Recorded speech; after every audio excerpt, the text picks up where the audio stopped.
ఓం మహాగణాధిపతయే నమః. ఓం గురుభ్యో నమః. ఓం శ్రీమాత్రే నమః. మనం ఈరోజు మీరు జన్మించినటువంటి లగ్నం నుంచి మీకు వేటి మూలంగా ధనయోగం వస్తుంది, అదేవిధంగా ఇది మనం చెప్పుకునేటువంటిది జనరల్గా. ఉదాహరణకి మేషంలో పుట్టారు, లేదా వృషభ లగ్నంలో మీరు పుట్టినప్పుడు వృషభ లగ్నం ఉంది, లేదా మిథున లగ్నం ఉంది, కర్కాటక లగ్నం ఉంది. అలా దాన్ని బట్టి సెకండ్ లార్డ్ ఎవరు, ఆ గ్రహం ఎటువంటి ధనయోగాన్ని ఇవ్వడానికి ఎలిజిబుల్ అయింది, సెవెంత్ లార్డ్ ఎవరు, అంటే ధనం ఎందుకు మీకు నిలబట్టడం లేదు, అదేవిధంగా మీకు జాతక చక్రంలో వ్యాపారం మూలంగా ధనయోగం ఉందా, లేదా ఉద్యోగ రూపంలో ధనయోగం ఉందా, మీ లగ్నానికి ఎటువంటి మహాదశలు వస్తే ధనయోగంగా మారతాయి అనేటువంటి అంశాలని చెప్తుంది నేనైనప్పటికీ కూడా చెప్పిస్తుంది సాక్షాత్ లలిత అమ్మవారిగా భావిస్తూ ఒక్కొక్క లగ్నం గురించి తెలుసుకుందాము. అదేవిధంగా అసలు వ్యాపార యోగం కనుక ఉన్నట్లయితే ఏ గ్రహం ఏ గ్రహంతో కలిస్తే ఎటువంటి వ్యాపారాల్లోకి వెళ్తారు, ఎటువంటి సమయాల్లో వ్యాపారాల జోలికి వెళ్ళకూడదు, ఎటువంటి సమయాల్లో వ్యాపారాలకు వెళ్తే బాగుంటుంది అనేటువంటి విషయాలు కూడా నేను చివరిలో చెప్తాను. వీడియో చివరి వరకు చూడండి. కన్యా లగ్నము, కన్యా రాశి, కన్యావారికి కనుక చూసుకున్నట్లయితే ప్రధానంగా ఇక్కడ మీ లగ్నాధిపతి బుధుడు. గొప్ప టాలెంట్ ఏమిటి కన్యా లగ్నంలో జన్మించిన వారికి అంటే మేనేజింగ్ స్కిల్స్ అద్భుతంగా ఉంటాయి. ఏదైనా చూసి నేర్చేసుకోగలుగుతారు. వీళ్ళు ప్రత్యేకంగా ఏది ట్రైనింగ్ తీసుకోవాల్సినంత అవసరం ఉండదు. తీసుకుంటారు కానీ ఆ ట్రైనింగ్లో కూడా అందరికంటే మొట్టమొదటిగా అర్థమయ్యేది వీళ్ళకి అర్థమవుతుంది. ఇక ఎవరికో బుధుడు పాడైతే చెప్పలేం కానీ బట్ బుద్ధికారకుడు బుధుడు, దశమాధిపతి కూడా అంటే కర్మకారకుడు కూడా బుధుడయ్యాడు కాబట్టి ఏ పనైనా సరే హ్యాండిల్ చేయగలుగుతారు. ఏ పనైనా సరే ఇలా చేయాలి అలా చేయాలి చాలా నీట్గా వాళ్ళు డిజైన్ చేయగలుగుతారు. అయితే ఇక్కడ శుక్రుడు ధనాధిపతి అయ్యాడు. ఇక్కడ శుక్రుడు ధనాధిపతి అయినప్పుడు శుక్రుడు భాగ్యాధిపత్యం కూడా వచ్చింది కాబట్టి శుక్రుడు కనుక బాగుంటే టీచింగ్, ట్రైనింగ్, అది కూడా అందమైనటువంటి విషయాలు, కళా సంబంధించిన విషయాలు ట్రైనింగ్ ఇవ్వడం ద్వారా వీళ్ళకి బాగుంటుంది. అదేవిధంగా మరొక విషయం ఏంటంటే ఇక్కడ గమనించుకున్నట్లయితే ఈ దశమాధిపతి కూడా బుధుడు అవుతున్నాడు కాబట్టి చాలా మటుకు వీళ్ళు అడ్వర్టైజ్మెంట్, మార్కెటింగ్ సెక్షన్స్లోని మీడియేటింగ్ రిలేటెడ్ సంబంధించిన ఇట్లాంటి వాటిల్లో ఎక్కువగా ఉంటారు. కాకపోతే ఇక్కడ మనకి శుక్రుడు ఎలా ఉన్నాడు అనేది తెలుసుకోవాలి. శుక్రగ్రహం బాగుంది, చక్కగా ధనయోగం ఉంటుంది. శుక్రుడు బాగున్నాడు, వజ్రం పెట్టుకోవచ్చు. శుక్రుడు పాడయ్యాడు, వజ్రం జోలికి వెళ్ళకండి. అలా కాదండి, లగ్నాధిపతి శాస్త్రంలో చెప్పారు సర్వే త్రికోణ నేతారో గ్రహ శుభల ప్రదాహ అని. శుభఫలితాలు ఇస్తాయి కదంటే ఇవ్వని కాదు, కానీ అది పాడైన రత్నం పెట్టుకోకూడదు.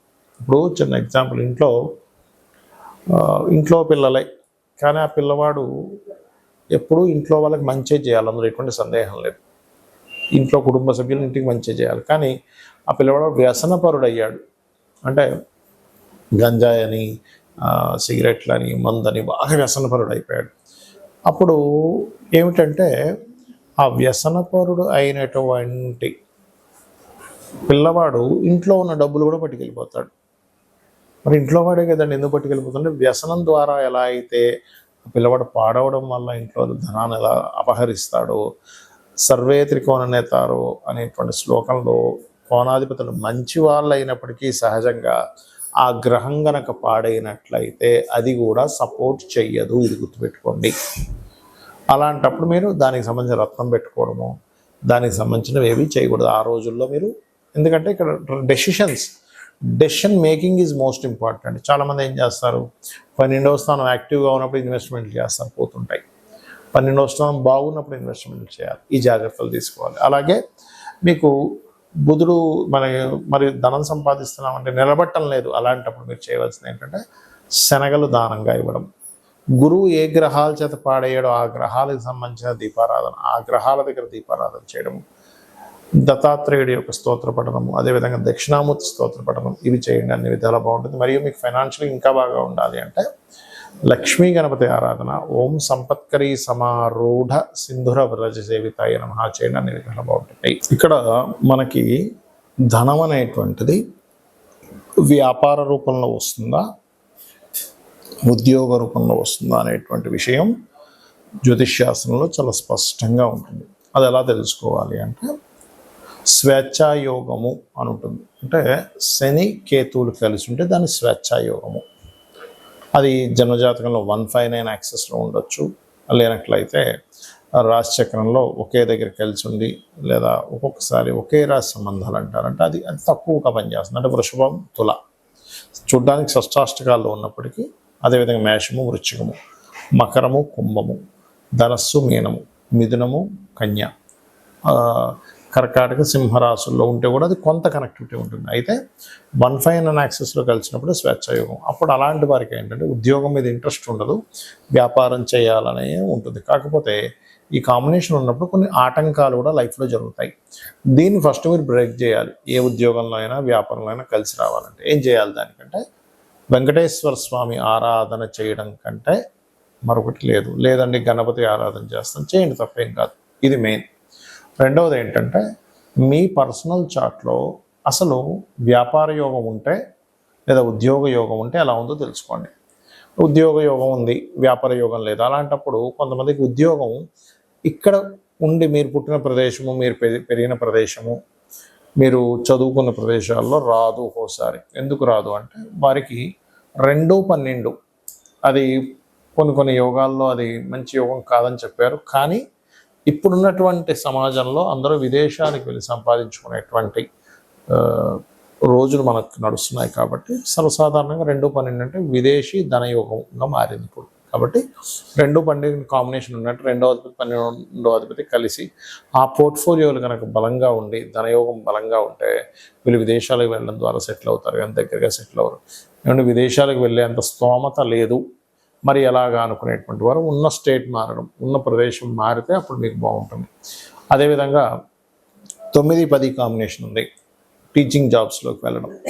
అలా మీకు ఎప్పుడైనా సరే ఒక ఏజ్లోనే అంటే ఒక 9th, 10th ఈ ఏజ్లో ఉన్నప్పుడు, ఇంకా చిన్నప్పుడే కూడా మీరు కనుక జాతకం చూసుకొని జనరల్గా జ్ఞానాన్ని పెంచుకోవడానికి చదువుకునే చదువులు వేరు.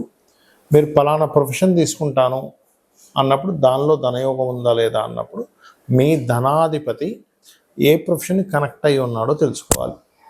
అప్పుడు మీకు ఉదాహరణకి కుజుడితో సంబంధాలు కలిగి ఉన్నాడు, అప్పుడు IPS, IAS, మన ఏదైతే మనకి చూడండి పోలీస్ డిపార్ట్మెంట్ ఇట్లాంటి వాటిల్లోకి వెళ్తే మీకు కెరియర్ అనేది బాగుంటుంది. లేదా దశమాధిపతి ఎలా ఉన్నాడు, లేదా D10 చార్ట్, దశాంశ చక్రము అంటారు. ఆ యొక్క D10 చార్ట్లో దశాంశ చక్రంలో ఈ దశమాధిపతి ఏ గ్రహంతో బలంగా ఉన్నాడో అది ఇన్ డీటెయిల్డ్గా చూసేది. అంటే టైం ఎక్కడా కూడా తప్పు ఉండకూడదు. పర్ఫెక్ట్ టైం ఉన్న వాళ్ళకి మాత్రమే వర్గ చక్రాల్లోకి వెళ్ళాలి. ఈ రకంగా చూసుకోవాలి. అంటే మొట్టమొదటిగా మీకు ఇక్కడ ఉందా, విదేశాల్లో ఉందా, లేదా ఉన్న ఊరు మారితే ఉందా. ఇంకోటి ఏంటి, కొంతమందికి కొంత అంటే మొట్టమొదటి ఒక 2-3 సంవత్సరాలు కొంత డిస్టర్బెన్స్ ఉంటుంది. వెంటనే వాళ్ళు ఏం చేస్తారంటే అయ్యో నాకు ఉద్యోగం రావట్లేదు అని అనుకుంటారు. అలా కాదు. ఆ పర్టికులర్గా ఆ డిస్టర్బెన్స్ ఉన్నప్పుడు ఉండే మహాదశ అంతర్దశలకి దానం ఇచ్చుకుంటే అది క్లియర్ అయిపోయిందంటే 2-3 సంవత్సరాల తర్వాత ఆ వ్యక్తి చాలా టాప్ పొజిషన్లోకి వెళ్ళే టైం కూడా వస్తుంది. ఒక్కోసారి అది చెక్ చేసుకోవాలి. ఇక వ్యాపారం గురించి చూద్దాం. ఎంత వ్యాపారం చేస్తున్నానో కలిసి రావట్లేదు, ఎన్ని వ్యాపారాలు చేస్తున్నా కలిసి రావట్లేదు. అంటే మొట్టమొదటిది మీరు ఎంచుకున్న వ్యాపారం మీకు సరైనటువంటిది కాదు. ఇది ప్రధానంగా గుర్తుపెట్టుకోండి. మీరు ఎంచుకున్నది సరైనటువంటిది కాదు. ఎందులో ధనం రావాలో అందులో వెళ్లకుండా రివర్స్లో వెళ్తున్నారని అర్థం. మరి దీన్ని వ్యాపార యోగం ఉందా లేదా మొట్టమొదటిగా మనం చెక్ చేసుకోవాలంటే వ్యాపార కారకుడు అంటారు బుధుడు. ఆ బుధుడు మీ జన్మజాతకంలో ఎలా ఉన్నాడు, పాపకత్తెరలో ఉన్నాడా, ఎన్ని వ్యాపారాలు చేసినా మీకు ఏదో కొంతకాలం కలిసి వచ్చినగా వస్తుంది, తర్వాత నష్టపోతుంటారు, మళ్ళీ అప్పులు చేస్తారు, మళ్ళీ వాటిని తీర్చుకుంటూ ఉంటారు, అది అమ్ముతారు, ఇది అమ్ముతారు, ఇలా నడుస్తూ ఉంటుంది. అలా కాదండి, బుధుడు చాలా బాగున్నాడు, ధనాధిపతి బాగున్నాడు, లాభాధిపతి బాగున్నాడు, ఆలోచన స్థాన కారకుడు బాగున్నాడు, సప్తమాధిపతి బాగున్నాడు, అప్పుడు ఖచ్చితంగా బాగుంటుంది. అంటే ఏమిటి, ఇక్కడ మీ జన్మజాతకంలో కనుక సప్తమాధిపతి బాగుంటే పార్ట్నర్షిప్స్ ద్వారా మీరు వ్యాపారాలు యోగిస్తాయి. అలా కాదండి, వ్యాపార కారకుడు బుధుడు లేదా ధనాధిపతి ఏ గ్రహంతో కలిసి ఉన్నాడో చూసుకోండి. ఉదాహరణకి వరుసగా ఒక్కొక్క గ్రహాన్ని తీసుకుంటే మీకు రవి గ్రహంతో కలిసి ఉన్నాడు, మెడికల్ ఆరోగ్యాన్ని ఇచ్చే దాంట్లో బాగా కలిసి వస్తుంది. మీకు మెడికల్ షాప్ కావచ్చు, హాస్పిటల్స్ కావచ్చు, మెడికల్ రిలేటెడ్ ఆరోగ్యాన్ని ఇచ్చేటువంటి న్యూట్రిషన్స్ కావచ్చు, మీరు చేసేటువంటి ఏ వ్యాపారమైనా ఆరోగ్యానికి సంబంధించింది ఖచ్చితంగా బాగుంటుంది. చంద్రుడితో కలిసి ఉన్నాడు, టూర్స్ అండ్ ట్రావెల్స్, అయితే ఇక్కడ శుక్రుడు కూడా బాగుండాలి. టూర్స్ అండ్ ట్రావెల్స్ లేనట్లయితే ఫుడ్ రిలేటెడ్ బిజినెస్లు, మెడిటేషన్ సెంటర్స్, ఆహ్లాదాన్ని కలిగించేటువంటిది, బట్టల షాపులు ఇవన్నీ కూడా బాగుంటాయి. కుజుడితో కలిసి ఉన్నాడు. అలాంటప్పుడు ఏంటి, సెక్యూరిటీ సర్వీసెస్ లేదా పెద్ద పెద్ద మిషనరీస్ లేదా అగ్నికి సంబంధించిన గ్యాస్ రిలేటెడ్, అంటే ఏదైనా సరే మిషనరీ పవర్ రిలేటెడ్ సంబంధించిన బాగుంటాయి. ఈ పవర్ రిలేటెడ్ సంబంధించిన దాంట్లో రవి గన కనెక్టివిటీ అయితే అప్పుడు ఏమవుతుందంటే సోలార్ ఎనర్జీస్ లాంటివి, వాటి ద్వారా డబ్బులు వస్తాయి. మరి బుధుడే అయ్యాడండి మీడియేటింగ్, మార్కెటింగ్, డిజిటల్ మార్కెటింగ్, అడ్వర్టైజ్మెంట్లు ఇట్లాంటి వాటి ద్వారా వస్తుంది. గురువు కనెక్ట్ అయ్యాడు, teaching related, guiding related, consultancy related, వీళ్ళతో ధనాధిపతి, లాభాధిపతి, సప్తమాధిపతి ఈ కలయికలు ఎంత బలంగా ఉన్నాయి. మంచి నీచభంగ రాజయోగం ఉంది, అద్భుతమైన స్టేజ్కి వెళ్తారు. లేదండి అంత పెద్దగా లేదంటే చిన్న వ్యాపారం ఏదో చేస్తూ బతుకుతారు. ఎందుకంటే వ్యాపారం అనేది రోజుకి ఒక 500,000 రూపాయలు సంపాదించేది వ్యాపారమే అవుతుంది. రోజుకి కొన్ని 100 కోట్లు టర్న్ ఓవర్ చేసేటువంటిది కూడా వ్యాపారమే అవుతుంది. అయితే వీళ్ళ యొక్క వ్యాపారం యొక్క బలం ఎంత ఉంది అనేది మహాదశ, అక్కడ ఉండేటువంటి గ్రహాల యొక్క కలయిక, అక్కడ ఉండే పట్టినటువంటి యోగాన్ని బట్టి డిసైడ్ అవుతుంది. ఇక అదేవిధంగా శుక్రుడు కనెక్టెడ్, అందము, ఫ్యాషను, బ్యూటీ రిలేటెడ్ సంబంధించినవి, స్త్రీలకు సంబంధించినవన్నీ శుక్రుడు. అదేవిధంగా రవి బంగారాన్ని కూడా వస్తుంది, అంటే బంగారు వ్యాపారాన్ని రవి కూడా వస్తుంది. శుక్రుడు కొన్ని అందమైనటువంటి వస్తువులు ఇవన్నీ కూడా. శని కన్సల్టెన్సీ సెంటర్స్లో ముఖ్యంగా జాబ్ కన్సల్టెన్సీ, లేబర్స్ని పంపించి వాళ్ళ ద్వారా, ఇప్పుడు కొంతమందిని కన్సల్టెన్సీ కొన్ని ఉంటాయి. ఎలా అంటే వాళ్ళ దగ్గర నుంచి మనిషి మన దగ్గరికి వస్తాడు, ఆ వ్యక్తికి ఆయన ఇచ్చేది ఒక 20,000 అయితే మన దగ్గర 22,000, 23,000 తీసుకుంటాడు. ఆ 3,000 మార్జిన్ పెట్టుకుంటాడు, లేబర్ని సప్లై చేస్తాడు అలా. లేదా ఆయిల్ బిజినెస్లు, లేనట్లయితే ఐరన్ బిజినెస్లు, ఇవన్నీ శాటర్న్ ఇస్తాడు, గుర్తుపెట్టుకోండి. ఆ రకంగా రాహువు కేతు అయితే, రాహుకేతు ముఖ్యంగా రాహు సాఫ్ట్వేర్ రిలేటెడ్, కేతు ఆధ్యాత్మిక సంబంధించినటువంటివి, అదేవిధంగా కెమికల్ రిలేటెడ్ ఇట్లాంటి వ్యాపారాలు. ఇక్కడ ఏంటంటే ఒకటి, మన జన్మజాతకంలో ఏ యోగం ఉందో తెలుసుకొని వెళ్ళడం ఒక ఎత్తు. అసలు ఏ యోగాలు లేవండి, చాలా ప్రాబ్లమాటిక్గా ఉందన్నప్పుడు అమ్మవారిని నమ్ముకుంటూ అమ్మవారి ఆరాధన చేసుకుంటూ ముందుకు వెళ్ళడం. జాబ్ రావట్లేదు, ఓం మాణిక్యముకుటాకార జానుద్వై విరాజితాయే నమః, లేదా ఓం శ్రీమాతా శ్రీ మహారాజ్ని శ్రీమత్ సింహాసనేశ్వరి నమః. ఈ 2 నామాలు ఏది చేసుకున్నా మీకు జాబ్ అనేటువంటిది వస్తుంది. అయితే భక్తి శ్రద్ధలతో నమ్మకంగా చేసుకోవాలి. వ్యాపారంలో రాణించలేకపోతున్నాము, ఓం ఇంద్రగోప పరిక్షిప్త స్మరతూనాభజంగికాయే నమః అనే నామస్మరణ ఖచ్చితంగా మీకు వ్యాపార అభివృద్ధిని ఇస్తుంది. శ్రీమాత్రే నమః.